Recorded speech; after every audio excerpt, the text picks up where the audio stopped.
Pagod na ako. Ayoko nang masaktan. Nakakapagod palang masaktan ng paulit-ulit, no? Tatanggapin ko na lang siguro na hindi na ako.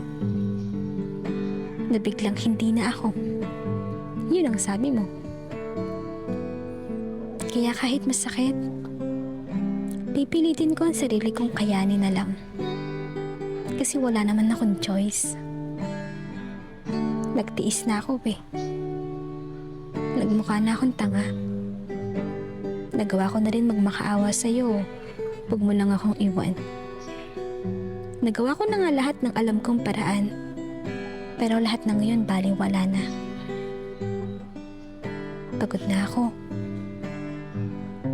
Pagod na akong ipilit na baka kahit kaunti, pwede pa.